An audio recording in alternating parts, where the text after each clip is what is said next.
Let's start the week off with the turbo replacement on a Volkswagen Golf CAYC. Now I diagnosed this one a couple of weeks ago and I have been waiting for a few parts.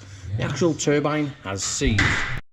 First things first, we're going to remove the lower half of the steering column because we need to take the subframe off. Now I get asked a lot why I do this, and the simple reason being, if I put it all back together, get in the car and start it up, and I put my hand on that, it's going to snap the clock spring. Now before we take the car up in the air and get the subframe off, we need to just disconnect the power steering from the fuse box and disconnect the loom that goes underneath the battery tray. Now that we have the vehicle in the air, we've removed the bottom ball joints, tracker ends, anti-roll bar links, just disconnected this exhaust off the subframe, and now we can just drop it down. There we go, that is the subframe off. If we just look behind us, look how much room we've got now. We can remove this DPF. It's a little bit fiddly to get off, but nonetheless, we've got to drop the car back down now and undo the V-band clamp. Now we're back at the top. Now I have got this V-band clamp off. Now if you've done these before, they can be a little bit fiddly, they're a bit tight on there, so what I do, a little pry bar and a hammer and just tap them and they do just spring off. We've got 113 down there to undo, and also all the sensors go into the exhaust. Once we've removed the DPF, which is there on the floor, we need to remove the exhaust EGR valve inlet and outlet ports. It's held on with some T30s, then we can crack on removing the turbo. Both exhaust EGR valve, oh shut up!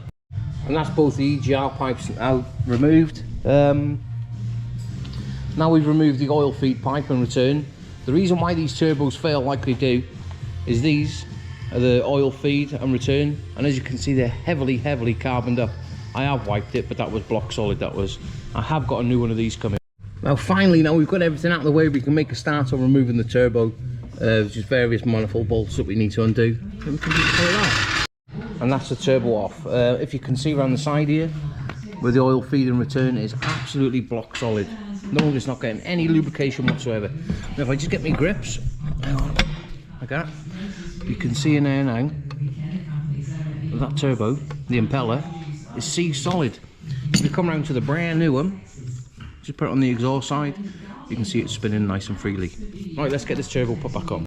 Now before we offer the turbo up to the cylinder head, we've just put a new manifold gasket which comes in the turbo kit. And that's the turbo in place. We've just nipped them up and we're going to jump around to technical data now, which is auto data online, and we're going to torque them up to 24 newton meters. Now the reason you've got to be so critical with these, because if you over tighten them, when that exhaust gets hot it expands and it'll snap these manifold studs quicker than that. Anyway, let's get them torqued up. And that's one turbo fitted now. We've put a new oil feed. The old oil return pipe, we've cleaned that down, that's going to be perfect. And we've also given everything a nice cleaner rooney with a bit of brake and clutch cleaner. Now I need to plod on a little bit because I need this car off the ramp at 5 o'clock and it's now 3:15.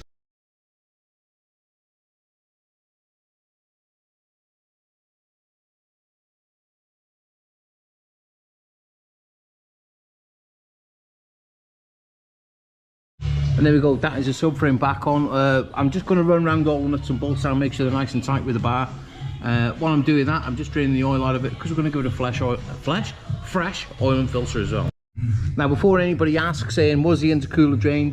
I've had this intercooler pipe off, the lowest one, and it is absolutely bone dry. There's been no oil leaking in it whatsoever. This time, customer was a little unfortunate, but lucky that it hadn't filled everywhere full of oil.